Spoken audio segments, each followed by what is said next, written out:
नमस्कार दोस्तों। आज का ये हमारा जो सेशन है वो special UP triple SC lower PCS exam के लिए है, जिसमें आज हम पढ़ेंगे ईवीएस के जो सबसे ज़्यादा जिस टॉपिक से क्वेश्चन आते हैं उसको, जिसका नाम क्या है, इकोलॉजी एंड इकोसिस्टम। उसके कुछ इम्पोर्टेंट प्रश्न हैं, उसके बारे में हम चर्चा करेंगे। तो चलिए बिना किसी देरी के हम शुरू करते हैं। तो इसमें हमारा जो पहला क्वेश्चन है वो है, निम्न में से कौन सा एक कार्य पारिस्थितिक संतुलन बनाए रखने में मदद नहीं करता है। तो इसका जो आंसर हो जाएगा वो हमारा हो जाएगा वनों को काटना। सेकंड क्वेश्चन हमारा क्या है, सेकंड क्वेश्चन है कि निम्न में से किसकी औसत शुद्ध प्राथमिक उत्पादकता सबसे कम है। तो शुद्ध प्राथमिक उत्पादकता यानी ये ENPP की बात कर रहा है,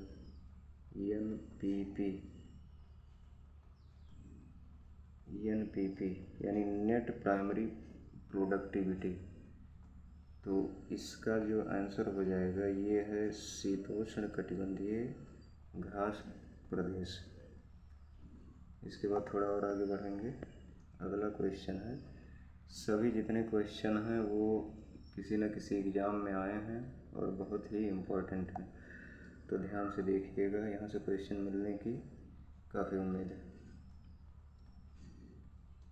अगला हमारा क्वेश्चन है कि निम्नलिखित में से कौन सा एक ग्रीन वॉशिंग शब्द का सर्वोत्तम वर्णन है। तो इसका हमारा आंसर क्या हो जाएगा कि मिथ्या रूप से यह प्रभाव व्यक्त करना कि कंपनी के उत्पाद पारिस्थितिक अनुकूली यानी इको फ्रेंडली और पर्यावरणीय रूप से उपयुक्त हैं। इसका करेक्ट आंसर ये हो जाएगा। फिर और आगे बढ़ेंगे। अगला क्वेश्चन जो हमारा है क्या है कि यदि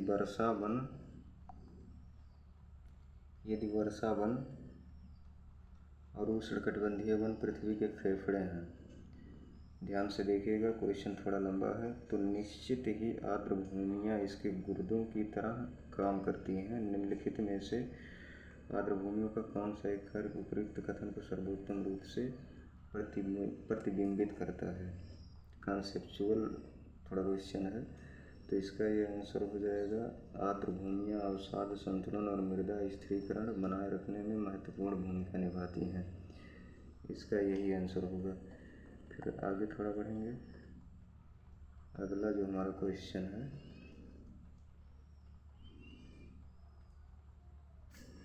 उसको हम चर्चा करेंगे, ध्यान से देखिए। यह है कि अल नीनो के संदर्भ में निम्नलिखित कथनों में से कौन सा सही है। तो इसमें दिया है, पहला जो दिया है इसका ये दिया है कि अल नीनो में पूर्वी प्रशांत क्षेत्र में पेरू के तट पर गर्म धाराओं का प्रकट होना शामिल है। ये कहीं ना कहीं सही है। और दूसरा दिया है कि यह गर्म धारा पेरू के तट पर पानी के तापमान को 10 डिग्री सेंटीग्रेड तक बढ़ा देती है, जिसमें समुद्र में प्लैंकटन की मात्रा बढ़ जाती है। तो ये गलत हो जाएगा। इसमें केवल जो एक है, केवल एक, यही हमारा इस क्वेश्चन का करेक्ट आंसर हो जाएगा। अगला क्वेश्चन देखेंगे। अगला जो हमारा क्वेश्चन है वो है कि एक भौगोलिक इकाई जो पानी इकट्ठा करती है या भंडारण करती है एवं पानी छोड़ती है उसे क्या कहते हैं। तो उसे कहेंगे आर्द्र भूमि। ठीक। फिर अगला क्वेश्चन है कि लोटिक पारिस्थितिक तंत्र का उदाहरण क्या है। तो इसका आंसर हो जाएगा नदी। एक लोटिक होता है, लोटिक का मतलब लुढ़क, मतलब गति जिसमें होती है, जैसे नदी हो गया, महासागर हो गया, तालाब हो गया, और नहीं तालाब नहीं, नदी और आप महासागर मान सकते हैं।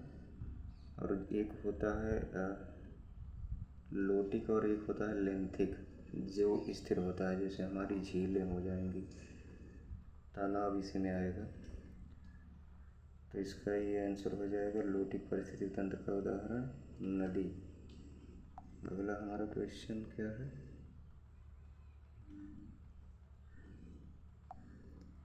अगला दिया है कि नीचे दो कथन दिए गए हैं जिसमें एक को अभिकथन और दूसरे को कारण माना गया है। इसको आपको पहचानना है कि ये कौन सा सही होगा। तो इसमें दिया है अभिकथन, क्या दिया है, अभिकथन और कारण को थोड़ा ध्यान से पढ़ेंगे फिर क्वेश्चन समझ में आएगा। दिया है अभिकथन कि पारिस्थितिक तंत्र के विविध अवयव आपस में एक दूसरे पर निर्भर नहीं हैं। तो कारण क्या कह रहा है कि मानव क्रियाओं से वातावरण प्रभावित होता है। अब इसमें देखेंगे क्या पूछ रहा है कि नीचे दिए गए कोट में से सही उत्तर का चयन कीजिए। चलिए देख लेते हैं क्या दिया है हमारा। तो इसमें जो दिया है, जो अभिकथन है वो गलत है और कारण जो है सत्य है। फिर अगले क्वेश्चन पे हम बढ़ेंगे। अगला हमारा क्वेश्चन है, एक क्वेश्चन बीच में छूट गया है, उसके आगे वाला क्वेश्चन हम देखेंगे क्या दिया है। अगला हमारा जो क्वेश्चन है वो दिया है कि निम्नलिखित आर्द्र क्षेत्रों में किन्हें रामसर का दर्जा प्राप्त है। तो इसमें जितने भी दिए हैं, चाहे चिल्का झील, लोकटक, केवलादेव और वूलर झील, इन सभी को रामसर साइट का दर्जा प्राप्त है। अगला क्वेश्चन है पृथ्वी का सर्वाधिक बृहद पारिस्थितिक तंत्र। तो पृथ्वी का पूछ रहा है तो ये जयमंडल होगा, अन्यथा अगर ओवरऑल पूछता कि सर्वाधिक बृहद पारिस्थितिक तंत्र किसमें होता है तो महासागरों का होता है, और महासागरों का सबसे स्थिर भी माना जाता है।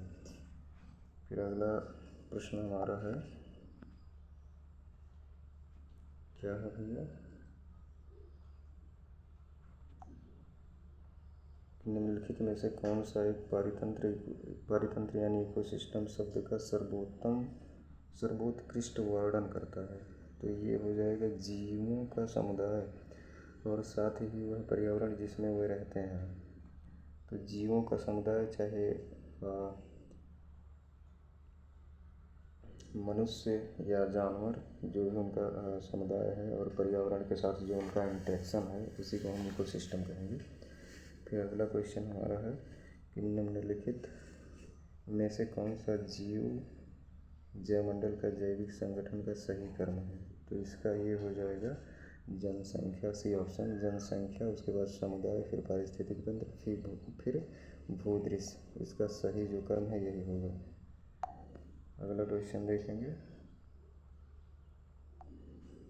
अगला क्वेश्चन क्या कह रहा है कि निम्नलिखित में से कौन कृत्रिम पारितंत्र है। तो कृत्रिम मतलब जो मानव निर्मित होता है, ये हो जाएगा धान का खेत। अगला क्वेश्चन दिया है कि निम्नलिखित वृक्षों में से कौन सा वृक्ष पर्यावरणीय संकट माना जाता है। तो पर्यावरण संकट की बात अगर मैं करूँ तो ये यूकेलिप्टस की वृक्ष जो होती है वो पर्यावरणीय शत्रु या संकट माना जाता है। फिर अगला क्वेश्चन, स्वच्छ जल पारितंत्र में लैंटिक आवास का उदाहरण। जैसा कि हमने ऊपर बताया, एक लोटिक होता है, दूसरा लैंटिक। तो इसमें जो लैंटिक मतलब जो स्थिर होता है, उसका ये हो जाएगा ऑप्शन सही, तालाब एवं झील। अगले क्वेश्चन पे बढ़ेंगे। विभिन्न समुदायों के बीच का संक्रांति क्षेत्र क्या कहलाएगा। तो विभिन्न संक्रांति क्षेत्र, इसका हो जाएगा इकोटोन। जैसे मान लीजिए एक ये कोई समुदाय है, दूसरा ये, तो इन दोनों के बीच का ये जो होता है, इसी को हम इकोटोन कहेंगे। तो क्लियर हो गया होगा कि इकोटोन किसे कहेंगे। अगला क्वेश्चन क्या है कि निम्नलिखित में से कौन एक विश्व का विशालतम पारिस्थितिक तंत्र है। तो इसका ऑप्शन हो जाएगा समुद्र। थोड़ा और आगे बढ़ेंगे। अगला क्वेश्चन है कि पारितंत्र की